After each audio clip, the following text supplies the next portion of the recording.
Hallelujah, hallelujah, hallelujah. धन्यवाद हो पिता परमेश्वर, धन्यवाद, धन्यवाद, धन्यवाद, धन्यवाद, धन्यवाद देते हैं पिता परमेश्वर। इस सुंदर पिता परमेश्वर समय के लिए पिता परमेश्वर हम आपको धन्यवाद देते हैं। और पिता परमेश्वर आपसे प्रार्थना करते हैं पिता कि आज का दिन पिता परमेश्वर जो आपने हमको दिया है उसके लिए हम आपका धन्यवाद करते हैं। पिता परमेश्वर आज तक आपने हमको संभाला उसके लिए हम आपको धन्यवाद देते हैं। और ये पवित्र दिन के लिए भी आपको धन्यवाद देते हैं कि हम आपके पास में पिता परमेश्वर फिर से आपके नज़दीक आकर आपकी स्तुति और तारीफ करने के लायक हो सके। आइए हम प्रार्थना करें। Hallelujah, hallelujah, hallelujah, hallelujah. धन्यवाद, धन्यवाद, धन्यवाद, धन्यवाद, धन्यवाद, धन्यवाद हो पिता परमेश्वर।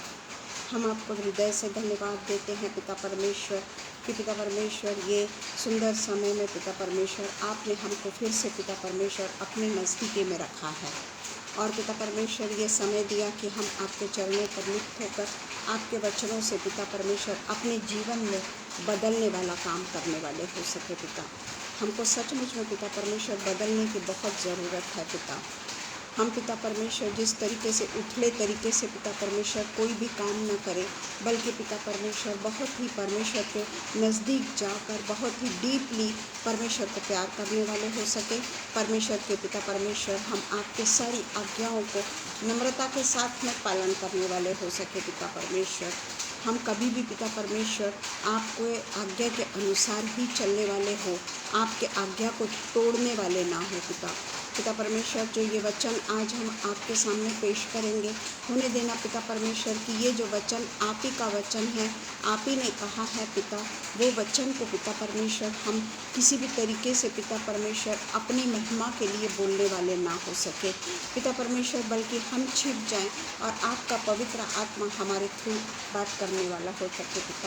पिता परमेश्वर ये दिन के ये पिता परमेश्वर संध्याकाल की बेला के लिए हम आपको धन्यवाद करते हैं कि इस समय भी पिता परमेश्वर आराधना पिता परमेश्वर आगरा मसीह मंडली की तरफ से जो हमको पिता परमेश्वर ये प्लेटफॉर्म पर बोलने का मौका मिला है, उसके लिए पिता परमेश्वर हम शबनम को और पिता परमेश्वर अनुपम भैया को बहुत बहुत धन्यवाद करते हैं पिता कि उन्होंने हमें ये मौका दिया कि हम परमेश्वर के सिंहासन के पास में जाकर परमेश्वर की हमदो सताइश कर सके। सब कुछ आपके पवित्र नाम को सौंपते हुए प्रार्थना करते हैं पिता, सुनिए और कबूल करिए। आमीन, आमीन, आमीन। Praise the Lord Vijay Kumar ji. आज हम फिर से आज आगरा मसीह मंडली के पेज पर जमा हुए हैं और यहाँ पर हमारा उद्देश्य है कि हम पिता परमेश्वर के वचनों को, जो पिता परमेश्वर का वचन हमसे कहता है बोलने के लिए, उसके अनुसार हम परमेश्वर के वचन को बोलने वाले हो सके, ना कि हम अपने अनुसार बोलें। हम छिप जाएं और पिता परमेश्वर हमारे द्वारा, उसके वचनों के द्वारा हम सब से बात करने वाला हो सके। आज का जो मेरा विषय है, प्रेज द लॉर्ड ग्रेस दीदी, क्रोध तो करो पर पाप ना करो, क्रोध तो करो पर पाप ना करो, ये आज का अपना सब्जेक्ट है। ये सबसे पहले हम आज इसमें पढ़ेंगे इफिसियों 4:26 और 27। Praise the Lord. इफिसियों 4:25 से पढ़ेंगे हम। इस कारण झूठ बोलना छोड़कर हर एक अपने पड़ोसी से सच बोले, क्योंकि हम आपस में एक दूसरे के अंग हैं। क्रोध तो करो पर पाप मत करो। सूर्य के अस्त होने तक तुम्हारा क्रोध ना रहे। जिस तरीके से हम देखते हैं कि क्रोध जो है वो पाप को जन्म देता है। हम कहेंगे कि क्रोध पाप को जन्म देता है, तो अगर हम थोड़ा सा भी क्रोध कर लें तो चलेगा, पर पिता परमेश्वर का वचन कहता है कि क्रोध की बहुत ज़्यादा ऐसा सीमा में नहीं है। क्रोध अगर हमको थोड़ा भी अगर क्रोध आ गया ना, तो वो दिन थोड़ी देर में वो बढ़ता ही चला जाता है। सामने वाला व्यक्ति कुछ बोलता है, फिर हम बोलते हैं, फिर वो बोलता है, और इस तरीके से हमारे मन में एक दूसरे के प्रति कपट, एक दूसरे के प्रति वैमनस्य और एक दूसरे के प्रति गलत भावनाएं मन के किसी न किसी कोने में हम उसके विरुद्ध में ये सोचने लगते हैं कि इसका बुरा होना चाहिए।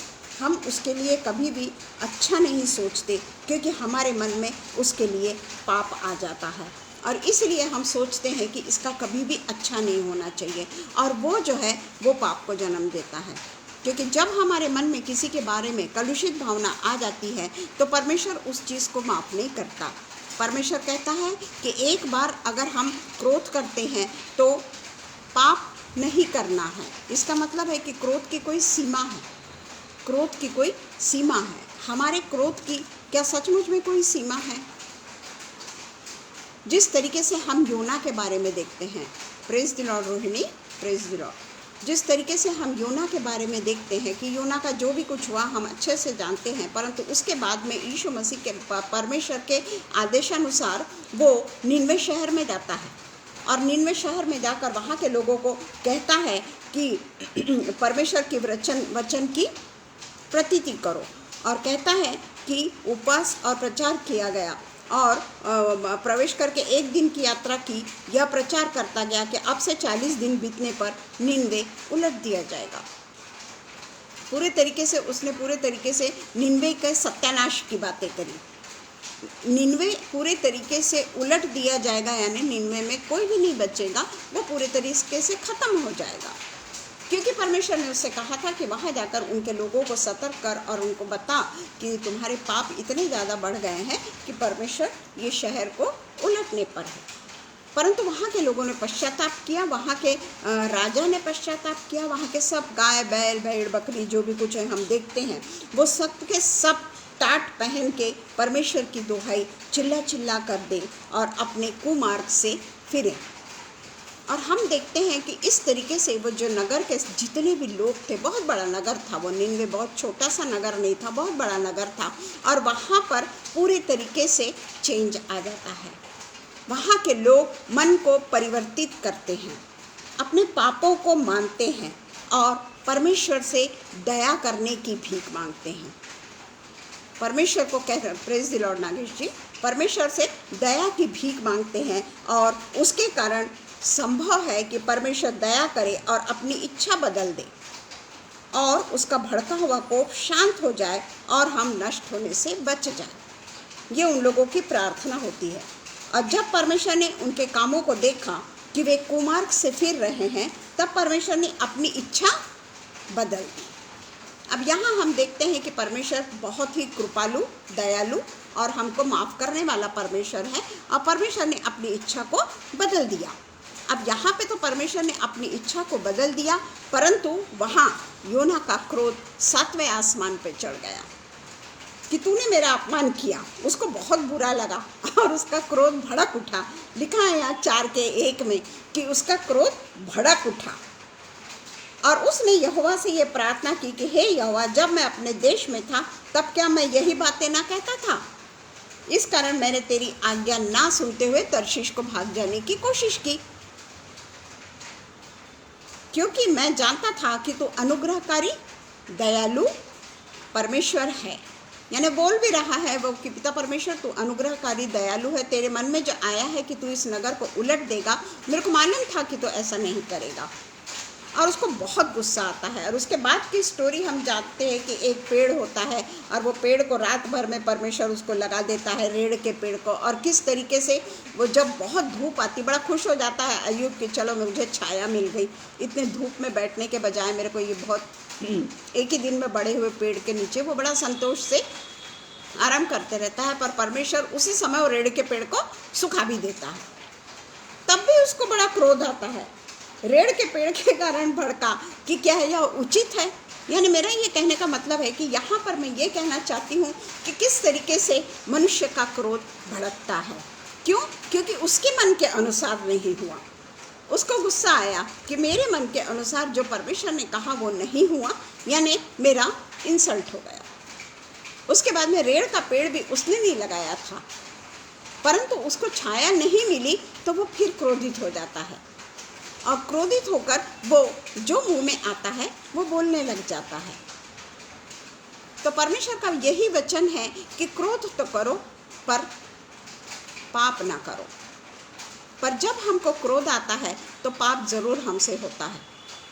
हमारा क्रोध बहुत भड़कते जाता है। और जब तक हम जिस व्यक्ति पे क्रोध कर रहे हैं उसका जब तक हम बदला नहीं ले लेते ना, तब तक हम शांत नहीं होते।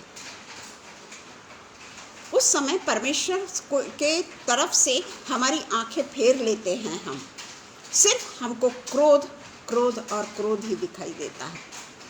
हम देखते हैं यीशु मसीह ने भी क्रोध किया। यीशु मसीह ने भी उसके जो भवन परमेश्वर का भवन था, वहाँ पर जो व्यापारी सर्राफे जो व्यापार कर रहे थे उनकी चौकियों को उलट दिया और कहा कि ये मेरा जो भवन है ये डाकुओं की खो नहीं है। परंतु उसका जो क्रोध है वो कौन सा क्रोध था? आत्मिक क्रोध था। उसका क्रोध मनुष्य का क्रोध नहीं था कि उसमें कहीं शांत होने का नाम ही नहीं ले रहा है। वो यीशु मसीह का क्रोध भी जो है वो एक आत्मिक क्रोध में गिना गया है। तो वो क्रोध और हमारे क्रोध में बहुत अंतर है। जिस तरीके से हम देखते हैं कैन और हाबिल के बारे में, सब लोग जानते हैं कैन और हाबिल जो परमेश्वर के इसमें अपनी अपनी भेंट चढ़ाने जाते हैं, तो किस तरीके से कैन और हाबिल भेंट चढ़ाते हैं और किसकी भेंट को परमेश्वर ग्रहण करता है और किसकी भेंट को परमेश्वर ग्रहण नहीं करता। और कैन की भेंट को ग्रहण नहीं करने के कारण कैन बहुत गुस्सा हो जाता है, बहुत नाराज़ हो जाता है। इतना गुस्सा हो जाता है कि वो अपने भाई से नफरत करने लगता है। और इतना ही नहीं बल्कि भाई को वो उसका खून कर देता है, उसको पूरे तरीके से नष्ट कर देता है, क्योंकि उसमें उस समय शैतान समा गया। शैतान समा गया और उसमें लिखा है कि क्रोध तो करो पर पाप मत करो, सूर्य के अस्त होने के पहले ही तुम्हारा क्रोध जाता रहे और न शैतान को अवसर दो और ना शैतान को अवसर दो। परंतु कैन ने शैतान को अवसर दिया और उसका क्रोध कुछ ख़त्म होने का नाम नहीं, यानी उसको एक ये बहुत बड़ा इंसल्टिंग लगा कि कैन मेरी भेंट को ग्रहण ना करते हुए परमेश्वर ने हाबिल के भेंट को ग्रहण किया। परमेश्वर ने मेरे साथ में पक्षपात किया। मेरी भेंट को ना ग्रहण करते हुए परमेश्वर ने मेरे साथ में पक्षपात किया। और उसका वो क्रोध का नतीजा हम जानते हैं कि वो क्रोध का नतीजा मर्डर तक पहुंच गया। वो दुनिया का पहला मर्डर था, उस समय का वो पहला मर्डर था, पूरे यानी सृष्टि के बनने के बाद का वो पहला मर्डर था। और इस तरीके से हम देखते हैं कि पाप किस तरीके से जगत में आया, क्रोध किस तरीके से जगत में आया। इसके पहले आदम और हवा ने भी पाप किया, पर आदम और हवा का क्रोध का कहीं उल्लेख नहीं है कि परमेश्वर ने जब उनको अदन की वाटिका से निकाल दिया तो वो क्रोधित हुए, ऐसा हम बाइबल में कहीं नहीं पढ़ते।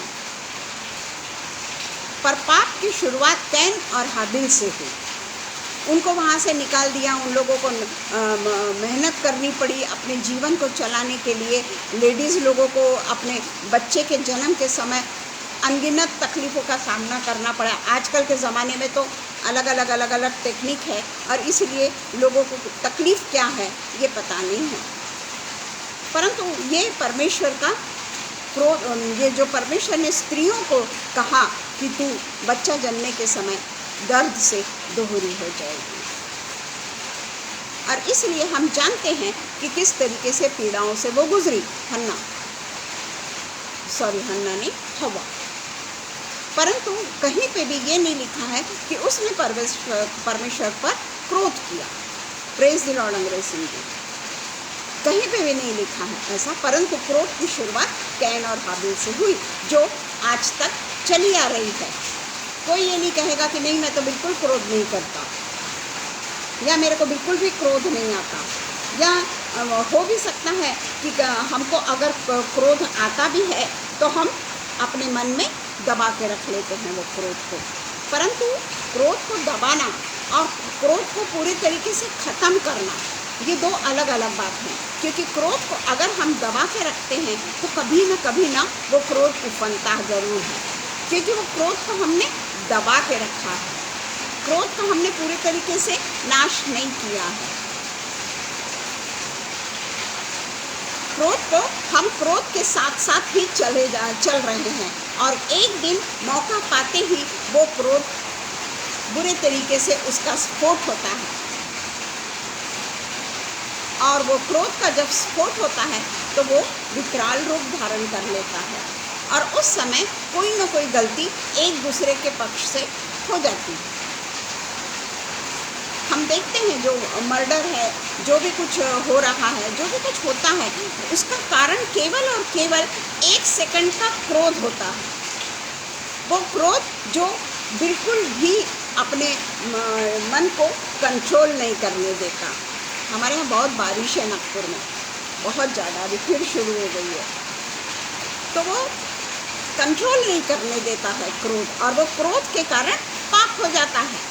इसलिए पिता परमेश्वर का वचन कहता है, क्रोध तो करो पर पाप मत करो।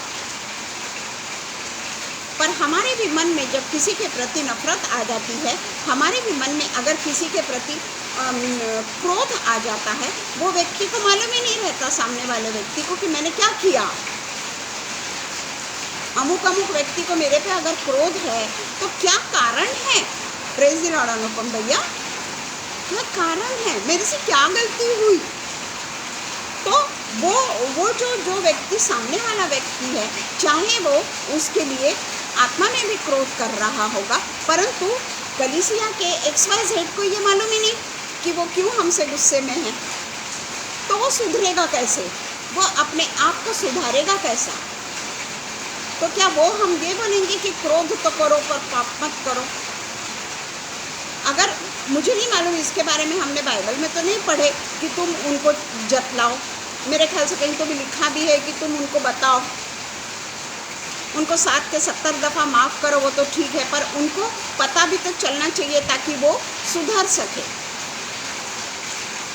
उनको सुधरने का हमको मौका देना है। अगर हम कहते हैं कि क्रोध कर रहे हैं, क्रोध हमारा ख़त्म हो गया है और हम पूरे तरीके से उनको हमने छोड़ दिया है, हम उनसे कोई संबंध नहीं रखेंगे और हमने उनको छोड़ दिया, पर वो सामने वाले व्यक्ति को ये मालूम ही नहीं होता है कि वो किस चीज़ में उसको सुधरना ज़रूरी है। और इसलिए वो अपने आप को सुधारना भी चाहे तो उसे पता नहीं होता कि मैं किस क्षेत्र में सुधरूं। Praise the Lord. आपकी हम पढ़ेंगे भजन संहिता 37 का 8। भजन संहिता 37:8।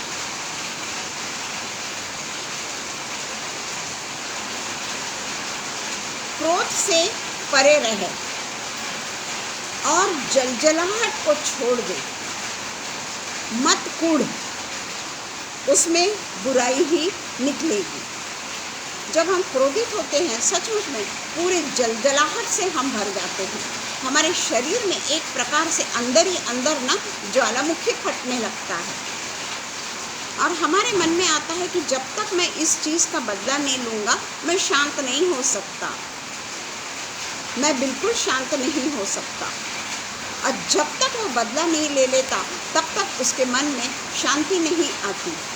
पर पिता परमेश्वर का वचन कहता है कि मत कूड़, और उससे बुराई ही निकलेगी। अगर हम वो जलजलाहट को लेकर अगर हम रहते हैं तो उससे कभी भी हमारा भला नहीं हो सकता, बल्कि हम और भी पाप में पड़ते चले जाएंगे। 14 का नीति वचन 14 का 29, प्रोवर्ब्स 14 का 29 कहता है, जो विलंब से क्रोध करता है वह बड़ा समझ वाला है, परंतु जो अधीर है वह मूर्खता की बढ़ती करता है। बहुत जल्दी गुस्सा आ जाता है, किसी भी मामले में बहुत जल्दी गुस्सा आ जाता है। अब वो गुस्से में शायद 1-2 शब्द भी बोल देता होगा, और उसके बाद में उसको रियलाइज़ होता है कि नहीं, मैंने ऐसा नहीं करना था, परमेश्वर का वचन तो ऐसा कहता है। थोड़ी देर बाद में उसको रियलाइज़ होता है कि काश कि मैं ऐसा नहीं करता, पर तीर तो निकल चुका, ज़बान से तीर तो निकल चुका, और वो व्यक्ति को लग भी गया। तो इसीलिए हमको बहुत ही सतर्कता से अपने जीवन को जीना है। जिस तरीके से हम देखते हैं हन्ना को क्रोध नहीं आना चाहिए था क्या? क्या सोचते हैं हम कि हन्ना कितनी सहनशील थी, कितनी सहनशील थी। एक तो उसका सबसे बड़ा दुख ये था कि उसके पास में संतान नहीं थी। सबसे बड़ा दुख अगर मनुष्य के पास में है तो उसकी संतान, अगर उसको संतान नहीं है, उसका दुख वही स्त्री समझ सकती है जिसके पास में बच्चा नहीं है। और उसके बावजूद भी उसकी जो पहली जो पत्नी है उसके पति की, वो उसको हमेशा चिढ़ाती रहती है, उसको कुछ न कुछ बोलती रहती है, उसका मजाक उड़ाती है, सब लोगों के सामने उसको यानी बांझ करके बोलती होगी, जो भी कुछ उसको बोलना है वो बोलती होगी। वो अपने बच्चों को उसके पास नहीं जाने देती होगी कि अरे वो बांझ है, उसके पास में मत जाओ। परंतु उसका जो पति था वो उससे बहुत प्रेम करता था, फिर भी वो चुपचाप परमेश्वर के पास में जाकर, भवन में जाकर एली के बाजू में बैठकर रोती रहती है, रोती रहती है, रोती रहती है। वो एक शब्द से भी किसी को क्रोध भी नहीं आता उसको, और वो उसका बदला भी नहीं लेती। वो पनिन्ना के लिए कुछ भी नहीं कहती, केवल परमेश्वर के सामने जाकर आंसू बहाती है, बहुत रोती है, बहुत रोती है। क्या उसने क्रोध किया? कहीं हम देखते हैं कि हन्ना ने क्रोध किया, और उसने क्रोध नहीं किया, अपने आप को परमेश्वर को उसने समर्पित कर दिया। उसने क्रोध ही नहीं किया तो वो पाप का क्या करेगी? वो क्रोध ही नहीं किया उसने तो वो पाप क्या करेगी? और इसलिए हम देखते हैं कि उसको परमेश्वर दुगनी आशीषें देता है, दुगनी आशीषें देता है उसको। कितना कठिन था उसके लिए अपने आप को क्या कहना चाहिए, कंट्रोल में रखना, उसके लिए कितना कठिन था। बाइबल में जो लिखा गया है वो एक ही बार का वर्णन लिखा गया है, पर पनिन्ना उसको तो घर में भी डोमिनेट करती होगी, कहीं पे भी जाती होगी, कोई उसके घर में आता होगा, उनके सामने भी उसको तिरस्कार करती होगी, उसको नीचे दिखाती होगी। क्योंकि जब वो वहाँ पे करती है तो बाइबल हर समय का नहीं लिखेगा, उसकी वो आदत थी, पर पिता परमेश्वर ने उसको ऐसी समर्थ दे के रखी थी कि उसने कभी क्रोध नहीं किया। अय्यूब के जीवन को ले लीजिए आप। अय्यूब हमेशा हमेशा उसके भी जीवन में ये तक वाक्य नहीं आया, क्रोध तो करो पर पाप मत करो। क्रोध ही नहीं आया, हन्ना को क्रोध ही नहीं आया, अय्यूब को क्रोध ही नहीं आया। बताइए, ये जो कैरेक्टर्स हैं, इसीलिए तो इनके नाम बाइबल में है ना। हमारे नाम क्या बाइबल में आ सकते हैं? हमको कभी क्रोध नहीं आता, या क्रोध आने के बाद में हमारे मुंह से शब्द निकल जाता है, तीर निकल जाता है हमारे मुंह से, उसके बाद में हम पश्चाताप करते हैं। होता है, मेरे साथ तो होता है, अरे मैंने ऐसा नहीं करना था। पर क्या फ़ायदा, क्या फ़ायदा? समय तो निकल गया। जो व्यक्ति अपहत होना था, जो व्यक्ति दुखी होना था, वो तो दुखी हो चुका। चाहे वो गलत होगा, मैं सही होंगी। वो गलत मेरे साथ में उसने बर्ताव भी किया होगा, फिर भी पाप तो मैंने किया, पाप तो मैंने किया। इसलिए परमेश्वर कहता है कि क्रोध तो करो पर पाप मत करो। अगर हमारे मन में किसी के प्रति क्रोध भी आता है, उसको हम शांति से पहले कुछ देर जाने दें। बोलना बड़ा आसान है, कुछ देर जाने दें, ऑटोमेटिकली हमारा जो क्रोध है वो शांत हो जाएगा। जब हम आत्मा के पास में जाएंगे तो, अगर हम शरीर में ही रहेंगे, वो क्रोध कभी शांत नहीं होगा, वो और भड़कते रहेगा जब तक हम बदला न ले लें। पर पिता परमेश्वर का वचन कहता है कि क्रोध तो करो पर पाप मत करो। सूर्य के अस्त होने के पहले तुम्हारा क्रोध खत्म हो जाए, खत्म हो जाए। पर हमारे तो क्रोध की सीमा ही नहीं रहती। हम तो क्रोध जब करते हैं ना, वो परमेश्वर से हमको दूर ले जाता है। क्रोध जो है वो हमको परमेश्वर से दूर ले जाता है, क्योंकि क्रोध में क्रोधी व्यक्ति अपना आपा खो बैठता है। अपने आप पर उसको नियंत्रण नहीं रहता, उसके बिल्कुल भी उसको नियंत्रण नहीं रहता, और वो शरीर के अलग अलग हिस्सों से क्रोध के लिए अपने शरीर के हिस्सों का उपयोग करता है। जैसे शरीर के हिस्सों का उपयोग यानी ओठों का उपयोग करेगा वो। क्रोध के समय अक्सर आदमी ओठों का उपयोग करता है। कई बार वो गंदी गंदी गालियाँ भी दे देता है, कई बार वो किसी को कर्ज करता है, कई बार कहता है कि इसीलिए तेरे को बच्चा नहीं है, तू ऐसी है ना इसीलिए तेरे को बच्चा नहीं है, या जो भी कुछ उसकी कमज़ोरियाँ हैं, इसीलिए तू गरीब है, इसलिए तेरे को नौकरी नहीं है, इसलिए तेरी पति या पत्नी छोड़कर तुझको चली गई। इस तरीके से हम ओठों से उसको हर्ट करते हैं। ऐसी ऐसी बातें हम उससे कर देते हैं कि वो अंदर तक घायल हो जाता है। अगर कोई बांझ है, अगर किसी ने गुस्से में कह दिया कि इसलिए तुझे बच्चा नहीं होता, वो बेचारी रोती रह जाएगी।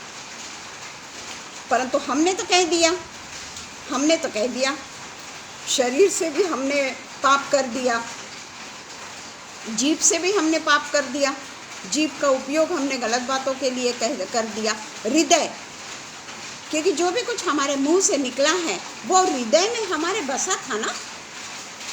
हम जानते थे वो व्यक्ति की क्या कमज़ोरी है, और वो हमारे हृदय में बसा हुआ था पाप, और एक दिन कुछ न कुछ कारण से वो स्फोट हो गया, और हमारे शरीर के द्वारा हमने बहुत बड़ा पाप कर दिया। प्रेज़ द लॉर्ड, बहुत बड़ा पाप कर दिया। कई बार किसी किसी व्यक्ति को उसका पछतावा होता है, किसी किसी को तो पछतावा भी नहीं होता। उनको ये लगता ही नहीं कि मैं बहुत गलत काम कर रहा हूँ। वो सामने वाले व्यक्ति को अपहत नहीं कर रहे हैं, उसको दुखी नहीं कर रहे हैं, उसको कुछ बोल भी नहीं रहे हैं, पर उनकी करनी, ज़रूरी नहीं है कि वो ओठों से बोले, अपने जीभ का उपयोग करे, ज़रूरी नहीं। उनके जो करनी है उससे वो सामने वाले व्यक्ति को पूरे तरीके से ख़त्म कर देते हैं। एक साथ में 2-4 लोग मिलकर उनके जो मन में है वो बिना बोले वे सामने वाले व्यक्ति का नुकसान करते हैं। वो भी एक पाप ही है, वो भी पाप है। अगर हम मुंह से कुछ नहीं बोल रहे हैं पर सामने वाले व्यक्ति का हमने बहुत बड़ा नुकसान कर दिया, हमेशा के लिए हमने अपने ही व्यक्ति को कुएं में डाल दिया ना, लिटरली कुएं में डाल दिया ऐसा नहीं, पर उसकी सारी ज़िंदगी आपने तबाह कर दी। उसका जो वसीहा वारस था, उसके वारस को तुमने ले लिया। वो जिस चीज़ की भी वारस थी या था, उस चीज़ को तुमने छीन लिया बिना कलह किए, क्योंकि सामने वाला व्यक्ति अगर परमेश्वर का जन है तो वो सोचेगा जाने दो। परंतु ये भी एक पाप है, किसी का हक छीनना, कानूनन हक किसी का छीनना, ये बहुत गहरा पाप है, और रियलाइज़ भी नहीं होता, क्योंकि परमेश्वर ने उनके कानों को बंद कर दिया है, उनके ओठों को पूरे तरीके से ये कर दिया है, और उनकी समझ को बंद कर दिया है। तो इसलिए परमेश्वर का वचन कहता है कि वे मुंह से तो कुछ नहीं बोल रहे हैं, पर अपने शरीर से सामने वाले व्यक्ति को तकलीफ दे रहे हैं। तो ये भी एक प्रकार का पाप है। कई बार हम ऐसे भी पाप करते हैं पर परमेश्वर हमको माफ़ करता है। हम ऐसे पाप करते हैं पर परमेश्वर हमको माफ़ करता है। पर जो शैतान के बस में है ना, क्रोध उसके शरीर में बसा हुआ है, क्रोध उसके खून में बसा हुआ है, या किसी को धोखा देना उसके खून में बसा हुआ है, किसी को धोखा देकर अपने आप की रोटी सेकना, ये उसके खून में अगर बसा हुआ है तो शैतान जानता है। हमारी कमज़ोरियों को शैतान अच्छे से जानता है और इसी के कारण शैतान उस कमज़ोरी का फ़ायदा उठाकर उसको फिर से उसी पाप में धकेलता है। हम सोचते हैं कि क्रोध जो है वो सिर्फ हम मुंह से बोलने से ही करते हैं, ऐसा नहीं है। हम मत्ती 5:22 देखेंगे, क्योंकि शैतान जो है ना ऐसे लोगों को पूरे तरीके से कैप्चर करके रखता है, क्योंकि परमेश्वर के विरुद्ध में जाने के लिए उसके पास में एक बहुत बड़ा अस्त्र है ये, कि हमको वो परमेश्वर से बेदखल कर दे, हमको परमेश्वर के सारे कामों से वो हमको बेदखल कर दे, परमेश्वर की आशीषों से वो हमको बेदखल कर दे। क्योंकि उसको मालूम है कि ये व्यक्ति की कमज़ोरी है क्रोध। अगर वो बोलता नहीं है तो करता है, अपनी क्रिया से करता है। तो इसीलिए मत्ती 5:22 कहता है, परंतु तुमसे मैं ये कहता हूँ कि जो कोई अपने भाई पर क्रोध करेगा वह कचहरी में दंड के योग्य होगा,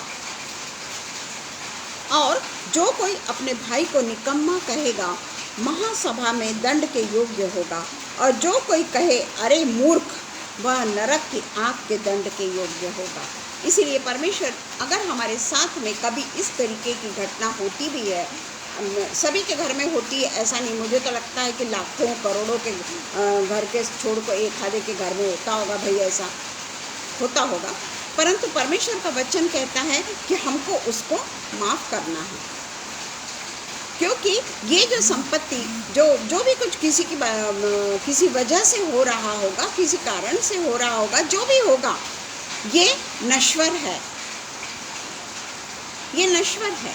अगर मैं मेरे घर वाले से इस चीज़ के लिए झगड़ा करती हूँ, किसी चीज़ के लिए मैं अपने हक को मांग रही हूँ, मेरे वारिस के लिए मैं झगड़ रही हूँ, वो मैं वारिसदार हूँ। पर अगर नहीं तो परमेश्वर कहता है कि ऐसे लोगों को कभी भी मूर्ख मत कहना, कभी भी उनसे झगड़ा नहीं करना, कभी भी उनको डोमिनेट नहीं करना, नहीं तो तूने पाप कर दी।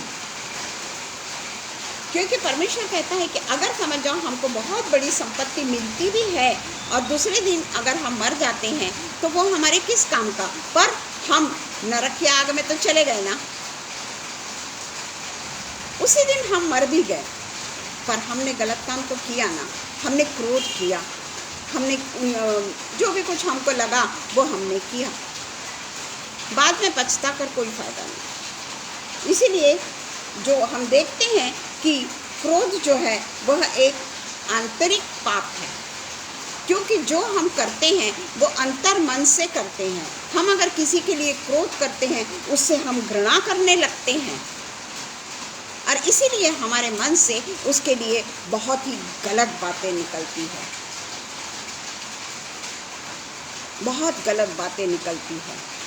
हम अपने हद को छोड़ देते हैं, तो वो हमारा आंतरिक पाप है, क्योंकि वो सब हृदय से हो रहा है, वो सब कुछ हृदय से हो रहा है। उस समय पिता परमेश्वर शायद हमको आवाज़ भी दे रहा होगा कि चुप हो जा, चुप हो जा, क्रोध मत कर। परमेश्वर का वचन कह रहा है क्रोध तो कर पर पाप मत कर, तेरा तो लिमिट तू क्रॉस करती चली जा रही है। पर उस समय हमारी आंखें शैतान पूरे तरीके से बंद कर देता है और हमारे मुंह को चालू रखता है। हो सकता है हमारे हाथ पैरों को भी चालू रखता होगा, मारना पीटना सब कुछ हम कर सकते हैं। और ये जो गहन जो पाप हम करते हैं ना, ये हमारे जीवन का अंतिम स्टेज है, क्योंकि इस क्रोध के कारण हम शारीरिक रूप से भी बीमार पड़ते हैं, बहुत ज़्यादा शारीरिक रूप से हम बीमार पड़ते हैं। बहुत ब्लड प्रेशर का प्रॉब्लम हो जाता है, किसी को शुगर का प्रॉब्लम हो जाता है, अलग अलग किस्म के हृदय में प्रॉब्लम आ जाता है, किसी किसी का कोलेस्ट्रॉल बढ़ जाता है, किसी किसी के हृदय की धड़कनें बढ़ जाती है।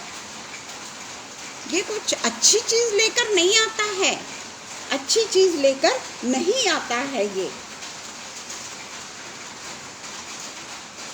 तो इसीलिए हम जो देखते हैं कि हम अलग अलग तरीके से पाप करते हैं। एक तो हम अपने मुंह से पाप करते हैं, अपने शरीर से पाप करते हैं, हाथों पैरों से पाप करते हैं, शरीर के अलग अलग हिस्सों से हम पाप करते हैं। जीभ के बारे में हम बाद में बोलेंगे कि जीभ तो सबसे बड़ी आग है, ये हम बाद में बोलेंगे। सबसे पहले तो हम देखेंगे कि जो हम लोगों को भी देखते हैं कि कई बार वो क्रोधी तो होते हैं, है ना, पर वो बोलते नहीं हैं। ये हमने बताया है कि वो दिखाते नहीं हैं, अपने क्रोध को दिखाते नहीं हैं।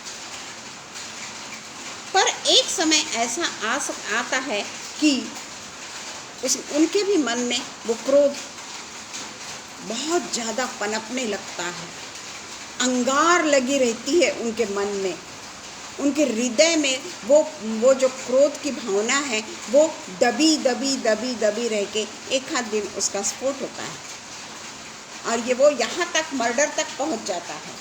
हम देखते हैं कि ये जो खून करने वाले जो हैं, ये लोग जो लोगों से लड़ाई करते हैं, जानबूझ के हत्यारे हैं, गुंडे हैं, जो भी कोई हैं, इनका क्रोध ही इनको गलत रास्ते पे लेके जाता है। बताइए, कोई हत्यारा अगर है, अगर किसी का मर्डर करता है, अगर किसी की सुपारी लेना बोलते जो भी कुछ है, तो वो क्यों कर रहा है?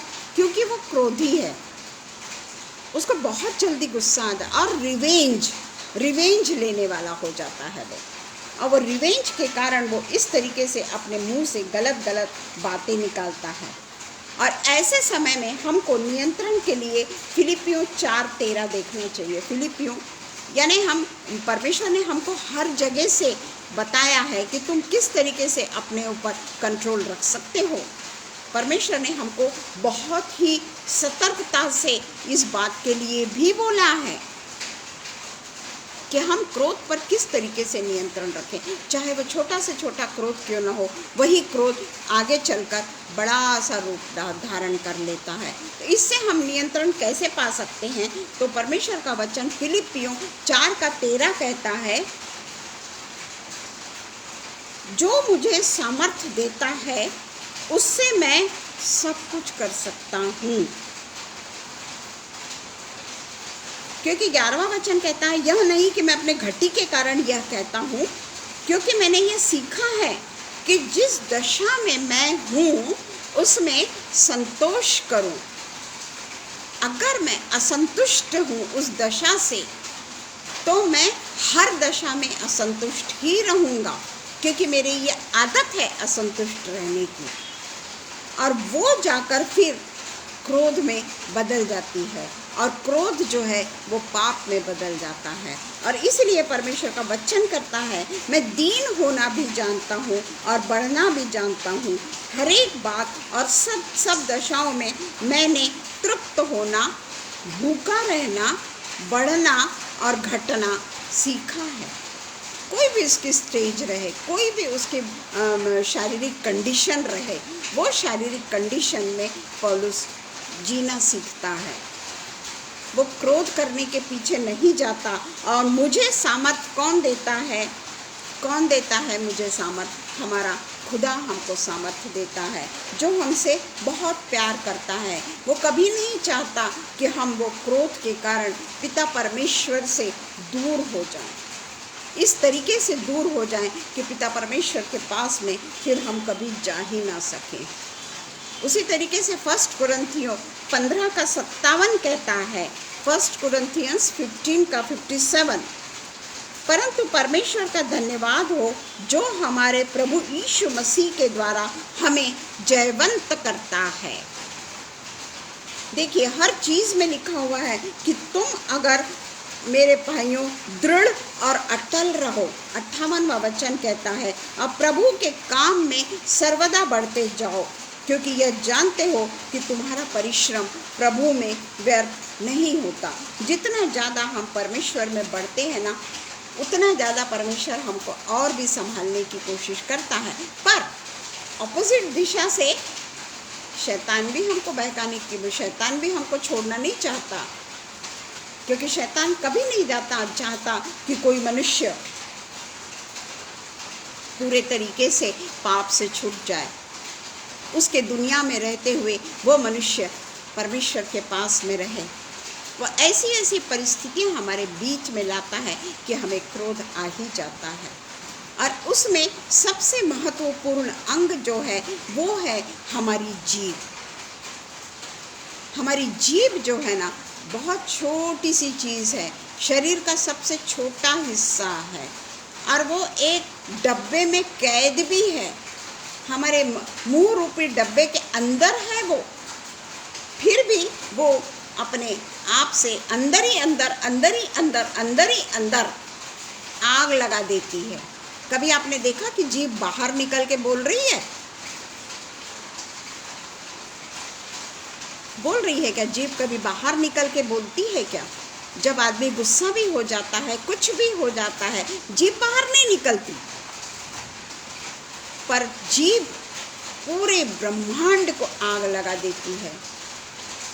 हमारे हाथ बाहर निकलेंगे क्रोध में, हमारे पांव बाहर निकलेंगे क्रोध में, हाथ से मारपीट करेंगे हम, हाथ से हम छुरा पकड़ लेंगे, हाथ से हम चाकू पकड़ लेंगे, हाथ में हमको जो चीज़ आएगी वो फेंक कर हम मारेंगे, लातों से हम मारेंगे, लातों का उपयोग करेंगे हम। हर चीज़ का, शरीर का बाहर निकाल के हम उपयोग करते हैं उसका। हम अपने शरीर के बाहर निकले हुए अंगों का बाहर और निकाल के उसको हम मारने के लिए, बोलने के लिए हम उपयोग करते हैं। पर छोटी सी जीभ कभी बाहर नहीं निकलती। वो कभी ऐसा नहीं कि लोगों को बोले कि अपनी जीभ को अंदर कर, कभी नहीं बोलते हम कि अपनी जीभ को अंदर कर, क्रोध को शांत कर, अपना मुंह बंद रख, ये ज़रूर बोलते हैं, क्योंकि मुंह रूपी डब्बी में वो एक ब्रह्मांड को आग लगाने वाली छोटी सी चीज़ बैठी हुई है, जिससे हम परमेश्वर का भी धन्यवाद करते हैं, परमेश्वर के वचन को भी बोलते हैं, परमेश्वर की इबादत करते हैं, परमेश्वर के नाम से लोगों के लिए हम प्रार्थना करते हैं, परमेश्वर के नाम को लेने के लिए हम तैयारी करते हैं, पढ़ाई करते हैं, सब कुछ करते हैं।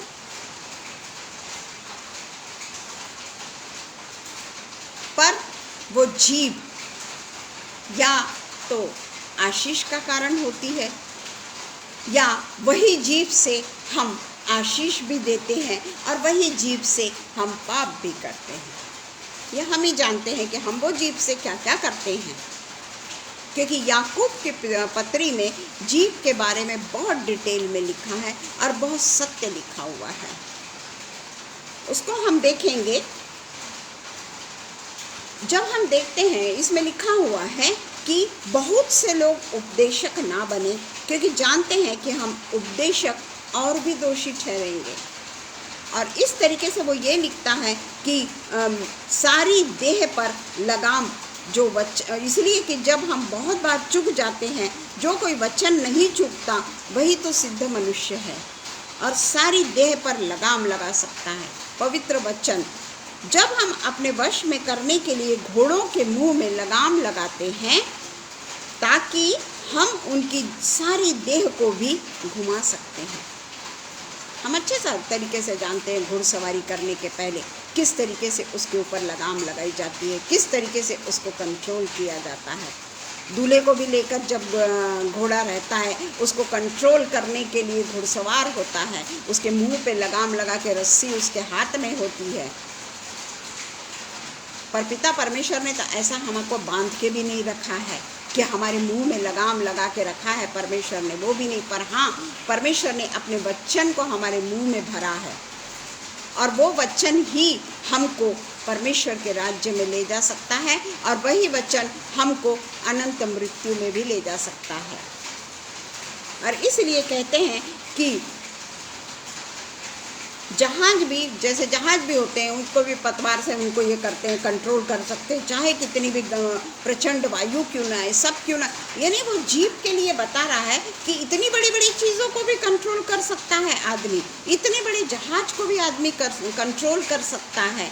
Praise the Lord Shabnam. इतने बड़े जहाज को भी मनुष्य कंट्रोल कर सकता है छोटी सी पतवार से, घोड़े को कंट्रोल कर सकता है छोटी सी लगाम से, पर जीव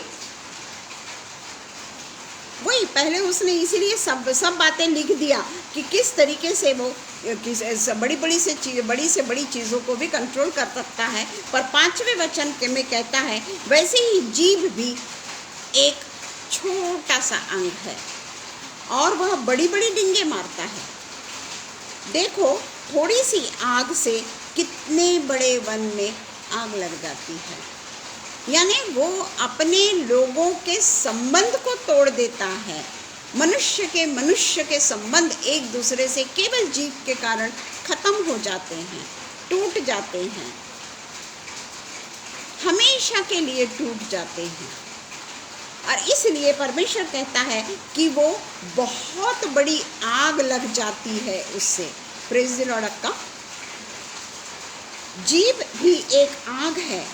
जीव हमारे अंगों में अधर्म का एक लोक है, अधर्म का लोक है। बताइए, जीव बाहर भी नहीं निकल रही है, भला अंदर ही अंदर वो अधर्म का लोक है, अंगार है वो जीव,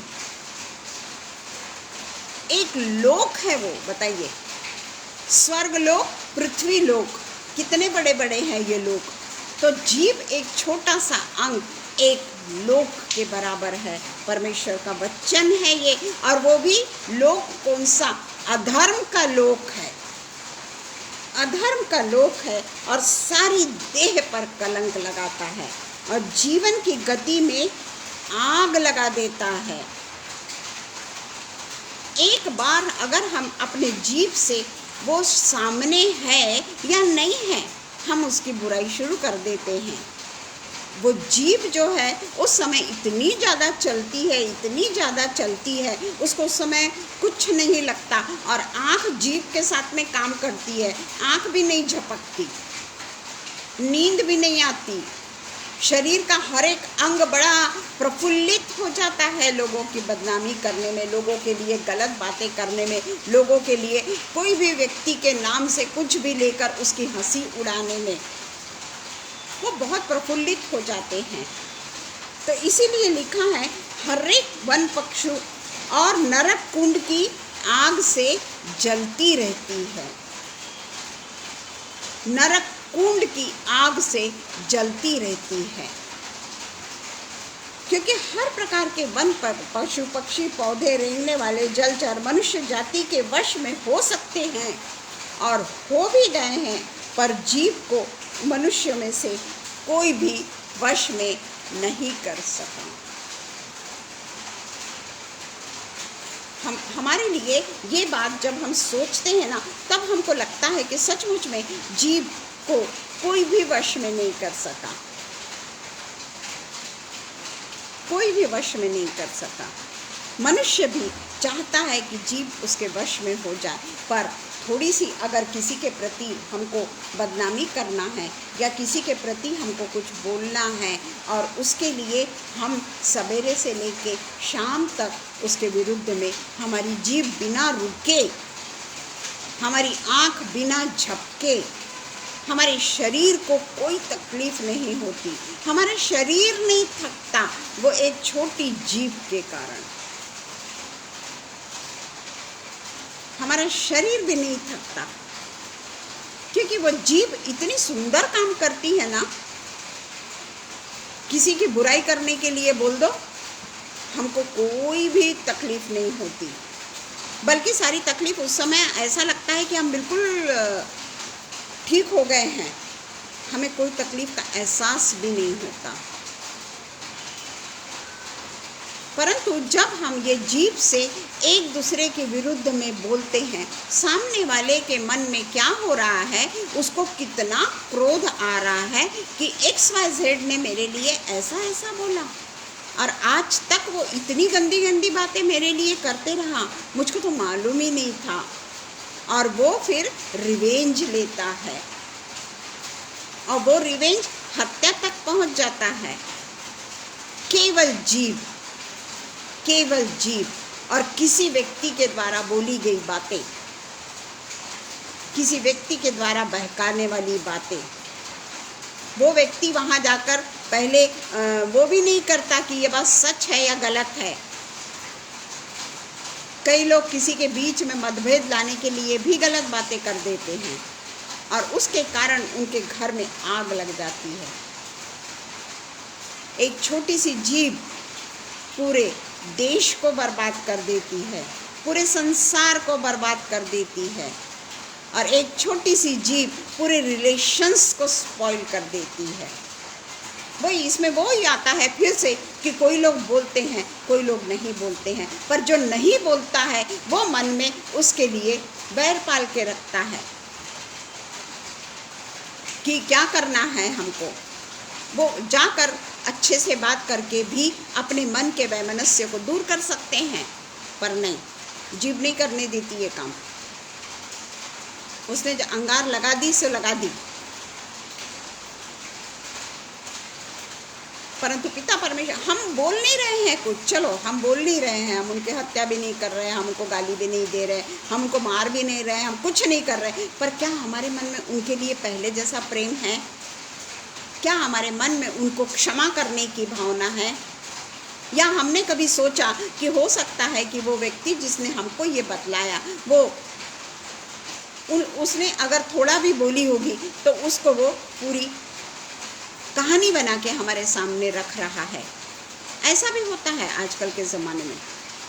इसलिए बेहतर है कि हम जो सुनते हैं वो किसी जो व्यक्ति है उसके साथ में प्रेम से बात करके, प्रार्थना करके, एक दूसरे के साथ में प्रार्थना करके उस चीज़ को सॉल्व किया जाए। तो वो जो छोटी सी जीभ है ना, जिसमें प्राणनाशक विष भरा हुआ है, और जीभ जो है वो मनुष्यों के वश में नहीं, वो मनुष्यों के वश में नहीं। इसमें लिखा हुआ है कि मनुष्य के वश में नहीं कर सकता। वह एक ऐसी बला है जो कभी रुकती ही नहीं, कभी रुकती ही नहीं।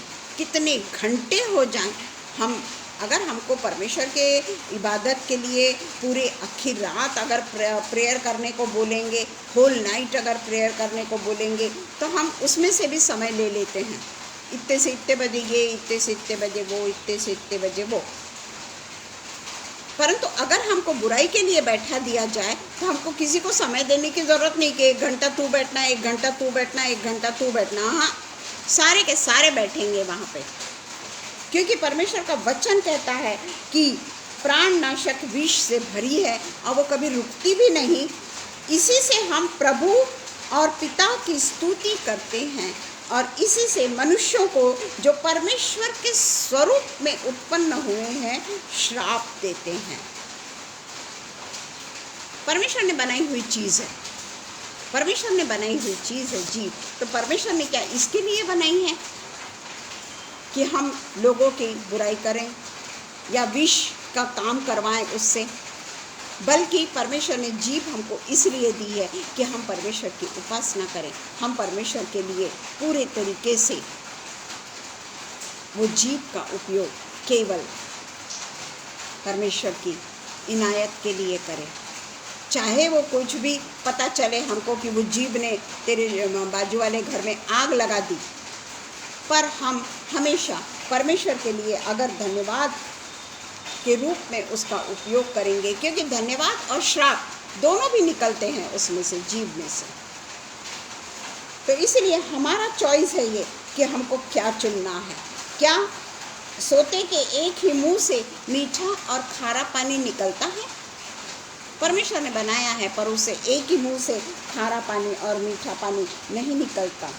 क्या अंजीर के पेड़ में जैतून या दाख की लता में अंजीर लग सकते हैं? वैसे ही खारे सोते से मीठा पानी नहीं निकल सकता। पर ये सब होने के बावजूद भी जीभ एक ऐसा अंग है जो पूरे तरीके से परमेश्वर की उपासना करने के भी लिए तैयार होती है और लोगों के जीवन को तहस नहस करने के भी लिए तैयार होती है। मर्डर करवा देती है जीभ, मर्डर करा देती है जीभ। Praise the Lord Babita. हमको क्या चुनना है? आज हमारे पास में यही है कि हम इसके लिए क्या करें। जिस तरीके से रोमन्स 12:14 से 21, जल्दी से पढ़ लेंगे हम। Romans 12:14 to 21। इतना तो पता नहीं जमेगा कि नहीं, फिर भी देखते हैं हम। अपने सताने वाले को आशीष दो, आशीष दो, श्राप न दो। वो किससे देंगे हम? जीभ से। अपने ही जीभ से करेंगे हम ये काम। हम अपने सताने वाले को ये जीभ से आशीष देना है। ये जीभ का उपयोग, जो जीभ का उपयोग जो हमने याकूब में पढ़ा, वही जीभ का उपयोग उल्टे तरीके से मैं रोमन्स में बता रही हूँ आपको। आनंद करने वालों के साथ आनंद करो और रोने वाले के साथ में रो। आपस में एक सा मन रखो, अभिमानी ना हो, परंतु दिनों के साथ संगति रखो। इसको मैं समझाऊंगी नहीं क्योंकि सबको मालूम है और हम सिर्फ ये पढ़ेंगे। बुराई के बदले किसी से बुराई ना करो। जो बातें सब लोगों के निकट भली है उसकी चिंता किया करो। जहाँ तक हो सके तुम भरसक सब मनुष्य के लिए मेल मिलाप रखो। हे प्रियो, बदला न लेना, परंतु परमेश्वर के क्रोध को अवसर दो। प्रभु कहता है, मैं ही बदला लूँगा, मैं ही बदला लूँगा। परंतु यदि तू बैरी है, यदि तेरा बैरी भूखा है तो उसे खाना खिला, यदि ते प्यासा है तो उसे पानी पिला। वो भी छोटा मोटा बैरी नहीं, हाँ, जिसने हमको पूरे तरीके से हमारे जीवन को बर्बाद कर दिया, हमारे रिलेशंस को खराब कर दिया। मान के चलिए, मान के चलिए। उसके लिए परमेश्वर कहता है, आप ये मत सोचे कि छोटा छोटा किसी ने बैर कर लिया, उसको मैंने खाना खिला दिया, उसको मैंने पानी पिला दिया। No no no no no, इतना छोटा सा बैरी की बात नहीं है यहाँ पर। जिसने तेरे को पूरे तरीके से तबाह कर दिया, जिसने तेरे साथ में बहुत बड़ा क्या कहना चाहिए कि बहुत बुरा किया, अत्यंत बुरा किया, जिसकी कल्पना भी हम नहीं कर सकते, उनके लिए कहता है, यदि वो भूखा है उसे खाना खिला और यदि वो प्यासा है उसे पानी पिला, क्योंकि ऐसा करने से तू उसके सिर पर अंगार का ढेर लगाएगा। कहीं तो वो रियलाइज़ करेगा ना कि आज मेरे को कोई नहीं पूछ रहा, जिसने मेरी पूरी ज़िंदगी ख़त्म कर दी। और उसको जब बाद में कोई अगर तकलीफ़ दे रहा है या उसको किसी ने बहिष्कृत कर दिया है और उसकी हालत इतनी ख़राब हो गई है, उसके पास में पीने को पानी नहीं, उसके पास में खाने को खाना नहीं, उस समय हमको उस बैरी की, जिसने हमको ख़त्म कर दिया है, उसके लिए हमको पूरी तरीके से नम्रता के साथ में उसकी सेवा करनी है। हमारे पास में जो है उसको खिलाना है। ऐसा करने से तू उसके सिर पर अंगार का ढेर लगाएगा। बुराई से ना हारो, परंतु भलाई से बुराई को जीत लो। इसीलिए हमको बहुत ज़रूरी है, और भी है यहाँ पर हमारे पास में समय नहीं है, कि हमको हमेशा क्रोध को पूरे तरीके से डांट कर कंट्रोल में रखना है। हमारा क्रोध, हमारे क्रोध को अगर हमको कंट्रोल करना है, उसको डांट के पूरे तरीके से कंट्रोल में कर दो। पिता परमेश्वर का नाम ले लो। पिता परमेश्वर के जो अस्त्र है, शस्त्र है, धार्मिकता के जितने भी शस्त्र है, उसको पहन के क्रोध को पूरे तरीके से तिलांजलि देना है हमको, जो मेरे लिए कठिन है। हाँ, ये वचन इसलिए आज मैंने निकाला क्योंकि मेरे लिए वो बहुत ही ज़्यादा कठिन है क्रोध को कंट्रोल करना। कोई भी हो, मैं मेरे लिए बता रही हूँ, मैं मेरा उदाहरण दे रही हूँ। बाकी हम सब जानते हैं कि हमारी लाइफ कैसी है, मैं भी जानती हूँ। पर पिता परमेश्वर का ये एक वचन हमको हमेशा हमेशा हमेशा याद रखना है कि हम अपने जीव को किस तरीके से कंट्रोल में कर सकें। ब्रह्मांड में आग लगाने वाली चीज़ को हम किस तरीके से कंट्रोल में कर सके, वही जीव का उपयोग हम परमेश्वर की स्तुति के लिए किस तरीके से कर सके, वही जीव का उपयोग हम परमेश्वर की पूरे तरीके से परमेश्वर के अधीन जाकर वही जीव से हम परमेश्वर की हमदो सन्ना करें। हमारे जीवन में परमेश्वर ने बहुत सारे आश्चर्य कर्म किए हैं, परंतु हमेशा परमेश्वर ने हमारे साथ में क्या नहीं किया, कहाँ हमको दुख दिया, किस तरीके से हमको डोमिनेट किया, हमारे रिश्तेदारों में हमको डोमिनेट किया परमेश्वर ने। उस समय परमेश्वर खामोश रहा, मेरा अपमान होता रहा, परमेश्वर खामोश रहा। ये बातों पे हम ज़्यादा जोर देते हैं, ये ज़्यादा बातों पे हम जोर देते हैं। सही है रोहिणी, हम सब अपने आप को जानते हैं कि हम कहाँ हैं, कितना परमेश्वर के सचमुच में हम करीब हैं, ये हम सब जानते हैं। और इसलिए आज का दिन भी अगर हम अपने मन को फिराते हैं ना, परमेश्वर हमें अपनी बाहों में लेने के लिए तैयार खड़ा हुआ है। हमसे वो दूर नहीं गया है, बल्कि वो चाहता है कि जो भेड़ उसकी भटक गई है, वो भेड़ को वो अपनी पास में लेकर आए। अक्खा चर्च भरा हुआ है, पूरी कलीसिया जमी हुई है, पर एक भेड़ नहीं आई ना, जो भटक गई है। परमेश्वर उसको खोजने को जाएगा। कलीसिया में चाहे पूरा कलीसिया के कारण पूरा चर्च, परमेश्वर की देह पूरे तरीके से हाउसफुल है, फिर भी परमेश्वर उसी को ढूंढने जाएगा जो भटक गया है। और इसलिए परमेश्वर जब हमको ढूंढने को तैयार है, हमको सबको पिता परमेश्वर के पूरे तरीके से जो जीव परमेश्वर ने हमको दी है ना, उसका उपयोग हम परमेश्वर की स्तुति के लिए करने वाले हो सके। Thank you Jesus. आइए हम प्रार्थना करें। धन्यवाद धन्यवाद धन्यवाद धन्यवाद धन्यवाद धन्यवाद हो पिता परमेश्वर।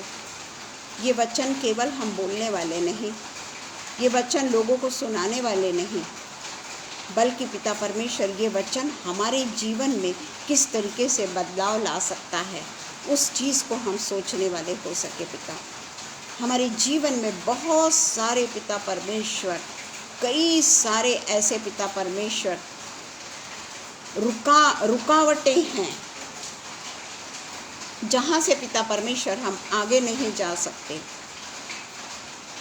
बहुत सारी रुकावटें हैं, पर फिर भी परमेश्वर उन रुकावटों को दूर करके हमारे पास आने के लिए तैयार है।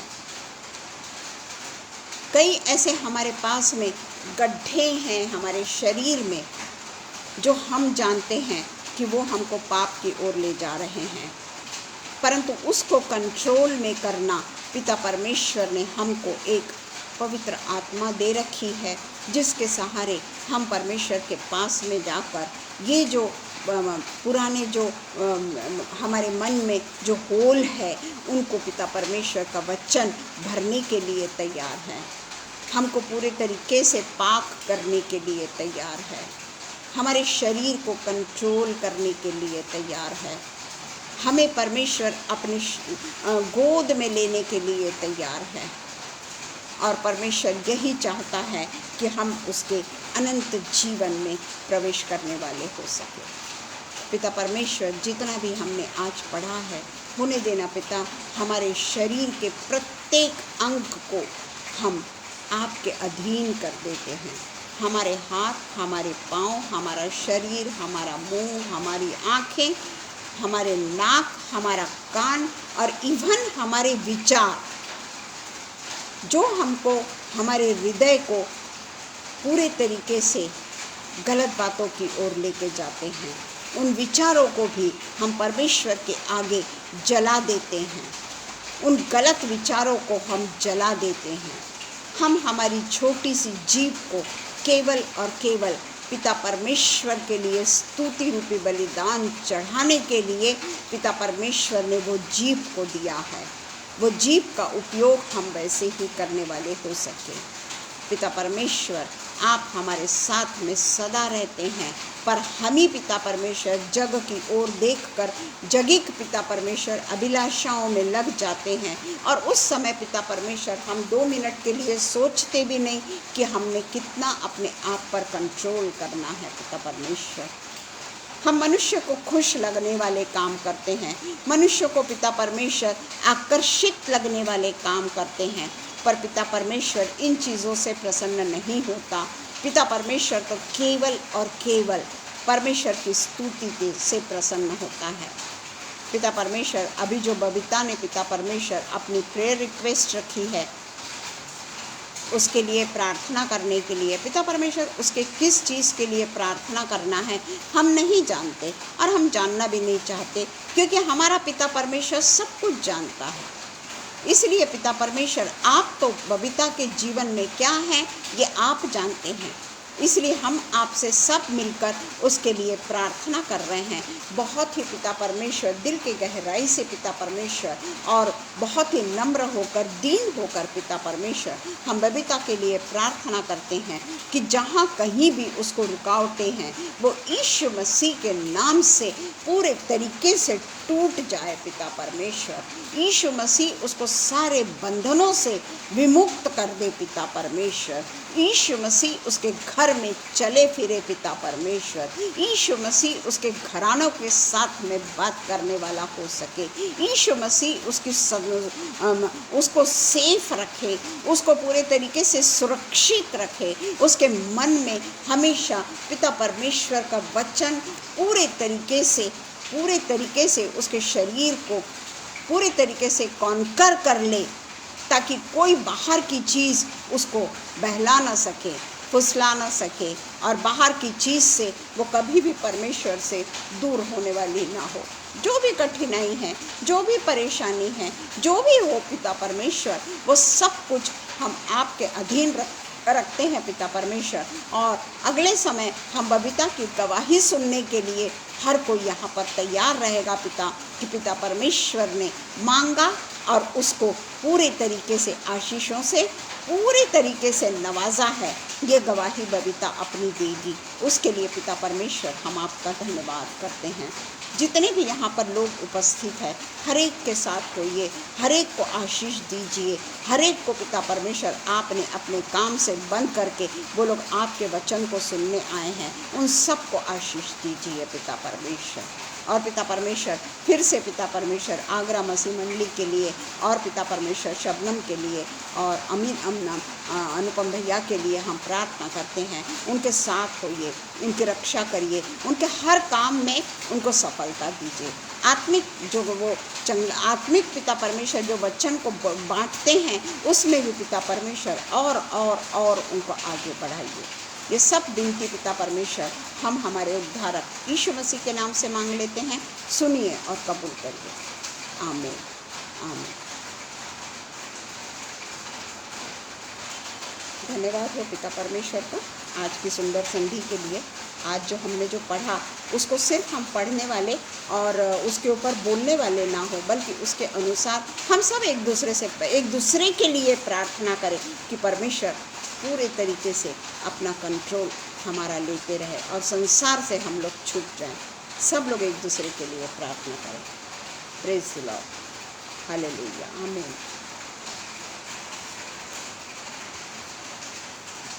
God bless you all of you. Thank you, Rohini.